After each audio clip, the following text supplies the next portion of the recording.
They disabled the camera. They thought they erased themselves. They were wrong. Welcome back to Cold Case History. I am going to walk you through every detail of this case. The footage, the forensics, the suspect behavior, the DNA, and the digital evidence trail. If you are new here, subscribe now and hit the notification bell. We cover every update on cases like this one the moment they break. And trust me, this one is not finished breaking yet. Let's begin at the beginning. Tucson, Arizona. The Catalina foothills. Wide lots, quiet streets, and the kind of desert stillness that makes people feel safe. The kind of neighborhood where you don't hear your neighbor's television through the wall because the nearest neighbor is far enough away that you'd never hear it to begin with. On the night of January 31st, 2026, that stillness was broken in a way nobody in this community could have anticipated. An 84-year-old woman was asleep in her own home. Her doorbell camera went dark at 1:47 in the morning. 41 minutes later, the Bluetooth connection between her pacemaker and her phone dropped. By the time the sun came up, her medication was sitting untouched in the cabinet. Her wallet hadn't moved. Her phone was still on the counter. But Nancy Guthrie was gone. For the first 10 days, law enforcement told the public there was no footage. The camera had been disconnected. The subscription wasn't active. Nothing had been saved. The video simply did not exist. Then the FBI found it. Buried inside back-end server data that the suspect never knew was there. A masked and armed man standing at her front door. And not just on the night she disappeared. He'd been there before. This case is not a story about missing evidence. It's a story about evidence that was always there, and the agonizing distance between having it and using it to bring someone home. 23 days in, and that distance has not closed. Before the search teams, before the FBI reward posters, before this became a national story, there was simply a woman who had spent more than half a century building a life in the Sonoran Desert. Nancy Long Guthrie was born on January 27, 1942, in Fort Wright, Kentucky. She came to Arizona in the early 1970s, back when the Catalina foothills were more open land than residential neighborhood. She put down roots there, raised 3 children, Savannah, Annie, and Cameron, and built a life that was entirely her own. In 1988, her husband Charles died suddenly at 49 years old while on a mining exploration trip in Mexico. Nancy was 46. She did not move back to Kentucky. She did not sell the house. She stayed, and she raised 3 children through the rest of their childhoods on her own. People who know Nancy describe her as sharp, fiercely independent, and deliberate about her choices. Pima County Sheriff Chris Nanos said publicly she is sharp as a tack. At 84, she was still living alone, still attending church every Sunday, still choosing how to spend her own days in her own home. That independence was the thing everyone who loved her admired most. It was also what left her alone in that house on January 31st. And one of those 3 children she raised happens to be one of the most recognizable faces in American morning television, Savannah Guthrie, co-host of NBC's Today Show. That connection would shape the entire trajectory of this investigation, the media attention, the FBI director showing up in person, the size of the reward. All of it flows from a relationship Nancy never asked to leverage. But make no mistake, Nancy Guthrie is not a supporting character in her daughter's story. She is the story. The evening of January 31st was unremarkable. At 5:32 p.m., Nancy took an Uber from her home to have dinner at her daughter Annie's house. A regular Friday night with family. At 9:48 p.m., Annie's husband Tomaso Cayan drove her back. He sat in the car for roughly 2 minutes, watched her walk inside, and drove away. Everything looked normal. There was no reason for it not to. Nancy went inside, and at some point, she went to bed. The sheriff later confirmed she was in bed when she was taken. Now, focus on these timestamps, because this entire case pivots on a 41-minute gap. At 1:47 a.m., the Google Nest doorbell camera at Nancy's front door goes offline. It doesn't glitch or freeze. It disconnects. Someone took it offline deliberately. The camera's software registered motion activity in the minutes that followed, something moving at that door. But Nancy had no active subscription to Google's cloud storage, so as far as the system was designed to record, there was nothing being saved. At 2:28 a.m., the Bluetooth connection between Nancy's pacemaker and her phone severs. The phone is still inside the house. The pacemaker didn't fail. The device and the phone simply were no longer within range of each other. 41 minutes. That is the window. That is when Nancy Guthrie was taken from her home, and nobody knew until morning. On Sunday, Nancy was supposed to join a live stream of her church service.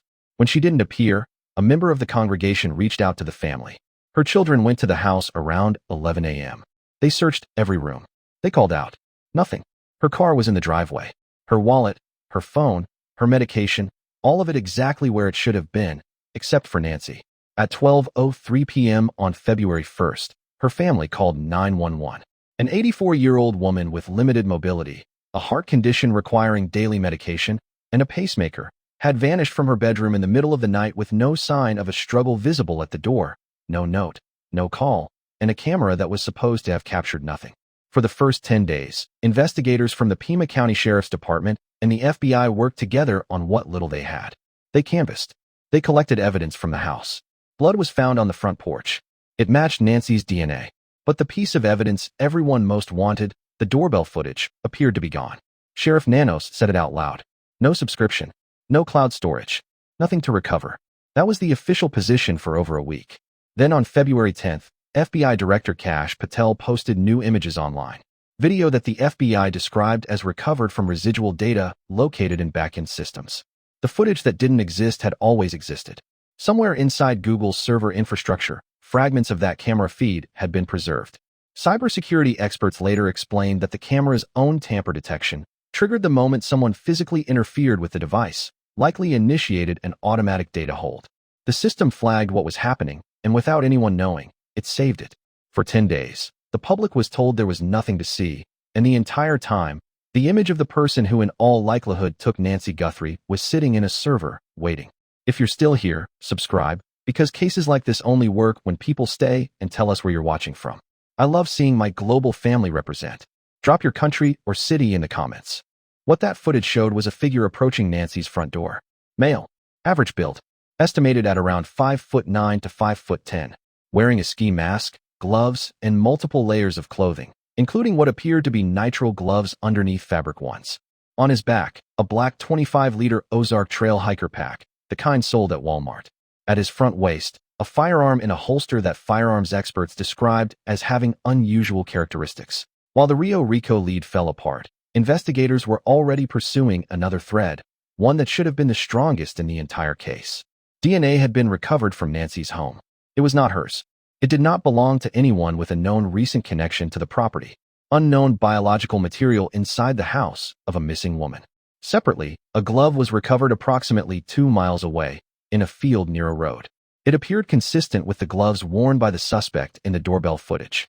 Both samples were run through CODIS, the FBI's national DNA database, over 19 million offender profiles, more than 400,000 from Arizona alone. No match. And then came the complication that turned a setback into something indefinite. The DNA sample from the house is mixed. Genetic material from at least 2 individuals, layered together in a way that makes standard analysis nearly impossible. Separating mixed profiles is one of the most time-consuming processes in forensic science.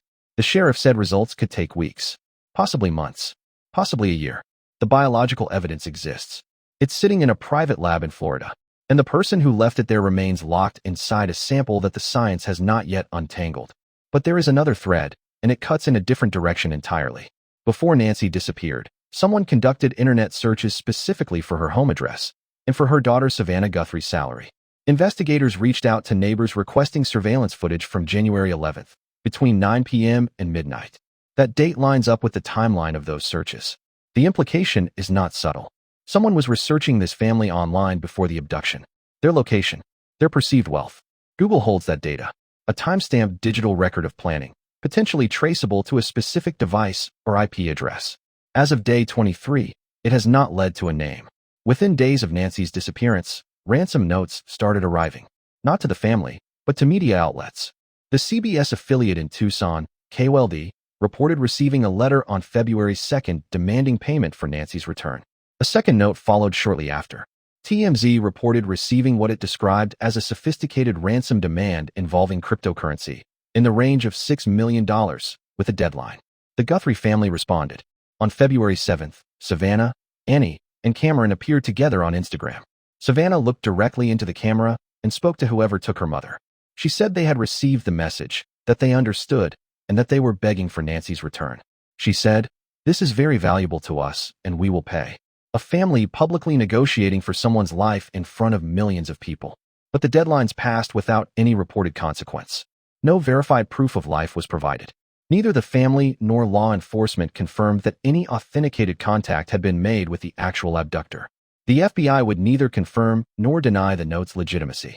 The sheriff acknowledged they were aware of the communications and said nothing further.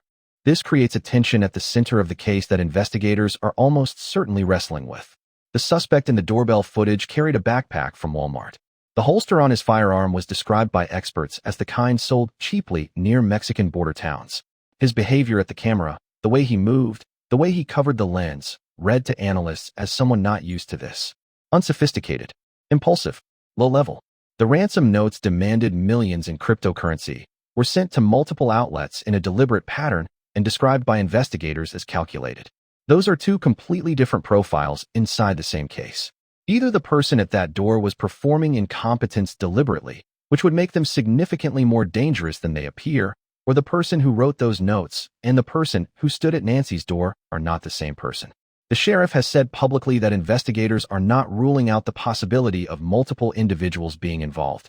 As of now, none of the ransom notes have been verified and no confirmed direct contact between the family and whoever is holding Nancy has been established.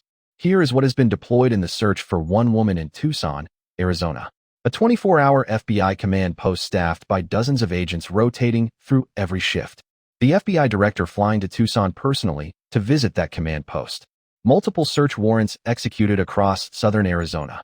Coordination with Mexican federal law enforcement. A combined reward exceeding $225,000, including $100,000 from the FBI and over $100,000 through Tucson Crime Stoppers, bolstered by anonymous donations. More than 13,000 tips collected. 4,000 calls received in a single day after the footage was released. Walmart was contacted to trace the purchase of the backpack. Gun shops were visited with a list of names. Surveillance footage was requested from every residence, business, and government camera within a 2-mile radius. Volunteer search teams moved through the desert terrain around the foothills, including underground drainage tunnels that most Tucson residents didn't even know existed. A backpack was recovered in one of those tunnels. The Pima County Sheriff's Office took it into evidence. It didn't match the one in the footage. President Trump commented on the case publicly. Google cooperated with back-end data recovery efforts. Forensic genetic genealogy, the same technique that cracked the Golden State Killer case, was activated on the DNA samples. By any measure, this is an extraordinary mobilization. And Nancy Guthrie is still missing. No suspect has been identified. No arrest has been made. No proof of life confirmed. The footage was always there, waiting in a server for 10 days before anyone retrieved it. The DNA is there, sitting in a Florida lab inside a mixed sample that could take a year to untangle. The digital trail is there. Google searches for her address and her daughter's salary, logged and timestamped before she was taken. The suspect's image is public, his silhouette broadcast to millions. A glove was found 2 miles away. Blood was found on her porch. He visited the house on more than one night. Every piece of evidence points toward the same conclusion. Someone planned this, carried it out, and left traces everywhere they went. The answer is not buried. It is not out of reach. It is sitting right there on the other side of a gap that has not yet been closed. Nancy Guthrie moved to Tucson more than 50 years ago. She stayed when she had every reason to leave. She buried her husband at 46 and raised 3 children by herself. At 84, she was still on her own terms, still in her home, still at church every Sunday, still making her own choices. Her daughter stepped away from the Today Show. She stepped away from co-hosting the Winter Olympics coverage. She stood in front of her phone and said, in the steadiest voice she could hold together, "We are at an hour of desperation." The sheriff has said it clearly. Nancy needs her medication every day. Without it, the consequences could be fatal. This investigation had footage. It had DNA. It had digital breadcrumbs, a suspect's outline, a glove in a field, and 13,000 people who picked up the phone because they wanted to help. What it does not yet have is the thing that converts proximity into identification. A name. Every system touched this case. The camera recorded. The DNA was left behind. The searches were logged. The notes were sent. And the person who stood at Nancy Guthrie's door, armed, masked, and moving without urgency, walked into the Tucson desert and has not been found. Not because the evidence isn't there, but because the distance between evidence and answers is sometimes the longest distance there is. She needs her medication every day. If this case matters to you, do something right now that actually helps. Share this video. Send it to someone. Post it. Every person who watches this is another set of eyes on that suspect image. Another person who might recognize something, the backpack, the holster, the walk, the build. Subscribe to this channel so you don't miss a single update the moment it breaks. Drop what you know, what you think, or where you're watching from in the comments below. This investigation is still open. Tips are still being taken. The Pima County Sheriff's tip line is active. And somewhere out there, someone knows something. Maybe that someone is watching this right now. Don't sit on it. Nancy Guthrie's family is still waiting.